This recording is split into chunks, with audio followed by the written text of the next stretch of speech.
एक बार माता पार्वती पृथ्वी लोक पर भ्रमण करके आई और कैलाश पर भगवान शिव के चरणों में प्रणाम निवेदन करके प्रश्न किया कि हे प्रभु, आप शिव हैं, कल्याण के स्वरूप हैं, सत्य हैं और सर्वज्ञ हैं। मैं पृथ्वी लोक पर भ्रमण करने गई थी तो वहाँ मैंने देखा कि बहुत सी कन्याएं अपने पिता माता के घर में ज़्यादा लंबे समय तक रहती हैं और यहाँ तक मैंने देखा है कि विवाह के उपरांत भी ज़्यादा समय तक अपने माता पिता के घर पे रहती हैं। तो इसका क्या परिणाम होता है और क्या उचित होता है, क्या अनुचित होता है? स्वामी, मुझे इसका उत्तर दीजिए और मैं इसे जान सकूं कि इससे क्या स्त्रियों को पाप लगता है। तब भगवान शंकर बोले कि हे प्रिय, तुमने जगत के कल्याण के लिए प्रश्न पूछा है, इसलिए मैं तुझे एक भविष्य में घटित होने वाली कहानी द्वापर युग में जो भगवान श्री कृष्ण के समय में घटेगी उसके आधार पर बताता हूँ, उसे ध्यानपूर्वक सुनो। महादेव ने कहा, पार्वती, माथुर प्रदेश में मथुरा राज्य में एक राजा उग्रसेन राज्य किया करते थे। राजा बड़े हुए प्रजापालक, सत्यनिष्ठ एवं धर्मपरायण थे और उनका विवाह विदर्भराज की कन्या मायावती से हुआ था। विवाह से राजा बड़े प्रसन्न थे और मायावती बहुत ही सुंदर थी। उसकी सुंदरता से स्वर्ग की अप्सराएं भी लज्जित हो जाया करती थी। दोनों का दाम्पत्य जीवन बहुत ही सुंदर ढंग से चल रहा था। काफ़ी समय व्यतीत हो जाने के बाद एक बार मायावती की माता विदर्भ राज की पत्नी ने कहा कि पुत्री को देखने की बड़ी इच्छा हो रही है। तब राजा ने सत्यकेतु ने अपने दूतों को भेजा और उग्रसेन के पास जाकर के दूत बोले कि हम लोग विदर्भ देश से आए हैं और राजा ने कहा है पुत्री को देखने की बड़ी इच्छा हो रही है, तो आप हमें उनको साथ ले जाने की आज्ञा दीजिए। राजा उग्रसेन ने दूतों के इस प्रकार कहने पर मन में सोचा कि पत्नी को भी थोड़ा आराम मिल जाएगा, इसका मन भल जाएगा, इसलिए दूतों के साथ भेज दिया। अब वो जो मायावती थी अपने पिता के घर गई, काफ़ी दिन व्यतीत हो गए। अब उसे यह भी भूल चुका था कि मेरा विवाह भी हो चुका है। वह अपने सखियों के साथ वन में क्रीड़ा करती, उद्यान में घूमती टहलती, श्रृंगार करती और उसे कुछ भी याद नहीं रहा कि मुझे किस धर्म का पालन करना चाहिए और पति के साथ न रहते हुए वे श्रृंगार आदि का कार्य नहीं करना चाहिए। एक बार की बात हुई कि वह एक वन प्रदेश में घूम रही थी अपनी सखियों के साथ, जहाँ की बहुत ही सुंदर वातावरण था और रानी मायावती तो बहुत ही सुंदर थी और आकाश मार्ग से एक दैत्य गोविल नाम का था जो कि जा रहा था।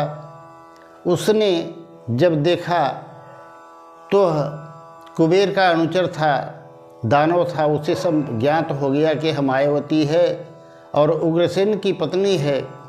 वह मन में अपने विचार करने लगा कि यह तो पतिव्रता है, अब इसका स्पर्श तो कोई दूसरा पुरुष नहीं कर सकता।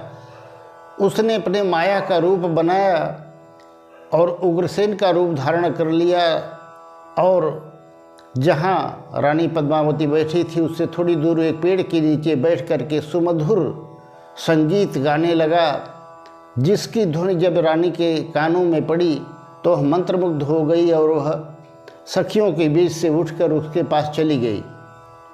उसने देखा तो उग्रसेन, अब वह धोखे से ये नहीं समझ पाई कि यह राजा उग्रसेन है अथवा कोई रूप बना करके बैठा है। उसके पास जाने से झिझक रही थी। उसने तुरंत बुलाया, प्रिय मेरे पास आओ, मैं तुम्हारे बिना एक पल भी नहीं रह सकता और तुम मेरे पास आओ।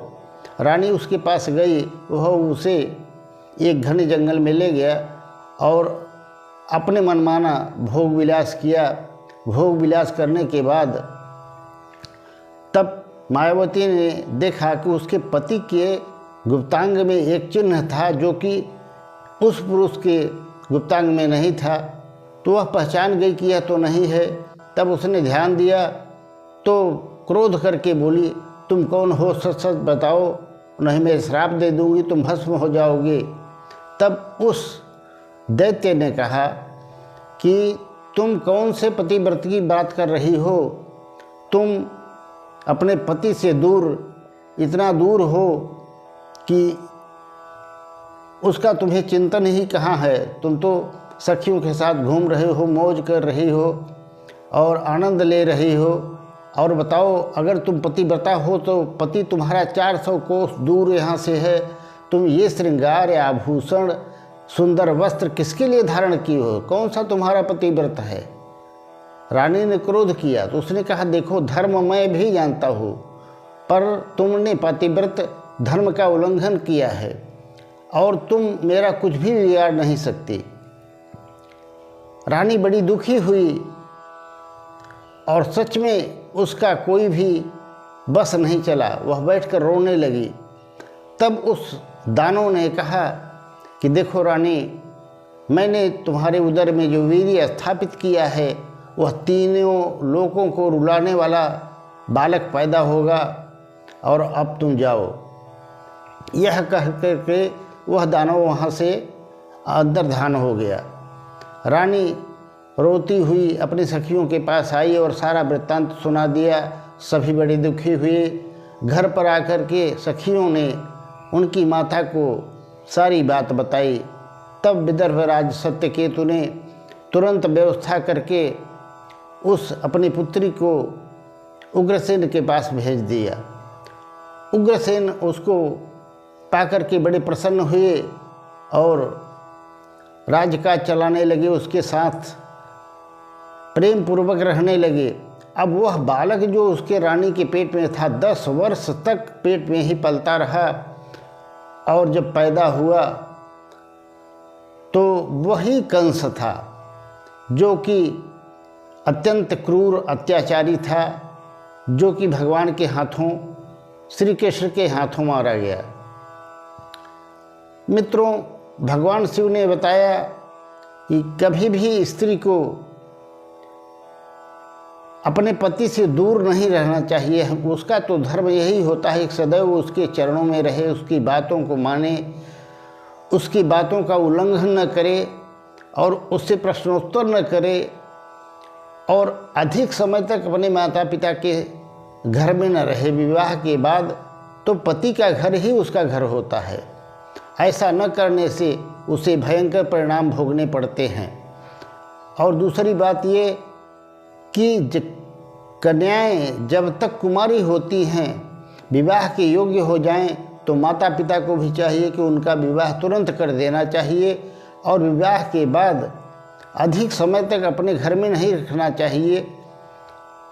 क्योंकि जब कन्याएं बड़ी हो जाती हैं, विवाह योग्य हो जाती हैं, तो बाहर के लोगों की, उचक्के लोगों की नज़र उन पर पड़ने लगती है और कन्याओं के भ्रष्ट होने का खतरा बना रहता है।